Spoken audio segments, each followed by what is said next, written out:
దేవునికి స్తోత్రం. ప్రియమైన సహోదర సహోదరులకు శుభాభివందనములు. ఈరోజు దేని వాగ్దానము కీర్తనలు 27 అధ్యాయము 14 వచనం.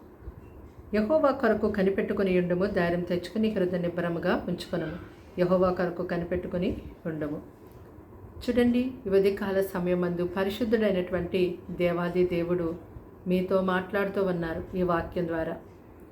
కాబట్టి ఈ వాక్యాన్ని మీరు జాగ్రత్తగా విని ఈ వాక్యాన్ని బట్టి మీరు ధైర్యం తెచ్చుకోనండి. దేని వైపు తిరిగి ప్రార్థన చేయండి.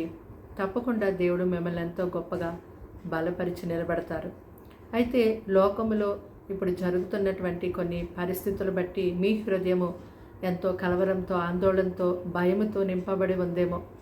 అలాగే లోకంలోనే కాదు, మీ యొక్క కుటుంబాలలో, మీ జీవితంలో మీరు అనేకమైన క్లిష్ట పరిస్థితులను ఎదుర్కొంటూ ఉన్నారేమో.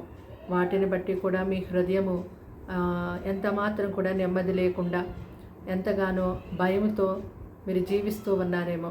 అయితే లోకంలో పరిస్థితులు నిన్ను భయానికి గురి చేస్తున్న, నీ కుటుంబ పరిస్థితులు, నీ జీవితంలో ఎదురవుతున్న ప్రతికూల పరిస్థితులు బట్టి నీవు ధైర్యము లేనివారిగా అయిపోతున్నప్పటికీ ప్రభు ఈ సమయమందు నీతో మాట్లాడుతున్నారు. ధైర్యం తెచ్చుకొని మీ హృదయం నిబ్బరంగా ఉంచుకో.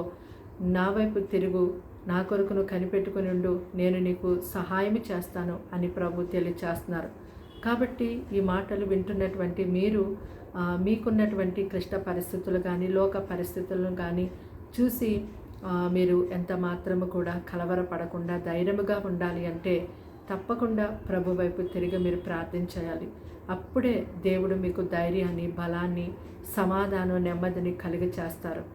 కనుక ఈ వాక్యాన్ని బట్టి మీరు దేవుని వైపు తిరిగి ప్రార్థించండి. ఆయన ఎంతో మీ హృదయాన్ని నిబ్బరముతో నింపుతారు. ధైర్యముతో నింపి మీ హృదయంలో ఉన్న కలవరాన్ని తీసివేసి ఎంతో సమాధానమును కలిగచేస్తారు. ప్రార్థన.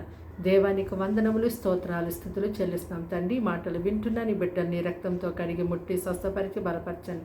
వారికి వారింటి వారికి రక్షణ ఇవ్వండి. వారిని వారి పిల్లలను పోషించండి. అయ్యా తండ్రి నాయన, ఏ పరిస్థితులు బట్టి వారు కలవరంతో, భయంతో, ఆందోళనతో అయ్యా తండ్రి ధైర్యము అయ్యా తండ్రి లేనివారుగా అయిపోయి ఉన్నారో వారిని ఇప్పుడే తండ్రి యేసు నామములో వారి హృదయాన్ని అయ్యా నిబ్బరపరిచి, ధైర్యపరిచి, సమాధానంతో నింపి బలపరిచి నిలబెట్టండి. వారి గృహంలో ఉన్న ప్రతి వ్యతిరేకమైన సాతాను శోధనలు దూరపరుస్తున్నాం. వారిని ఎంతగానో తండ్రి నాయన నీ కృపతో వారి కుటుంబాన్ని కృపతో నింపి నడిపించండి, బలపరచండి. చిన్నవారి మొదలు పెద్దవారి వరకు ప్రతి ఒక్కరిని క్షేమంగా కాచి దాచి కాపాడండి. ప్రభా, నీ కొరకు కనిపెట్టుకుని ఉండే నీ ప్రజలుగా ఉండుటకు వీరికి సహాయం చేయండి. వీరిని లేవనెత్తనట్టి రీతిగా బలపరిచి నీలో స్థిరపరచుకోమని, ఈ దినమంతా మీరే పోషించి కాచి కాపాడమని, కీడు శోధనాపని తప్పించమని యేసు నామములో ప్రార్థన సమర్పించి అడిగి వేడుకుంటున్నాం తండ్రి. ఆమేన్.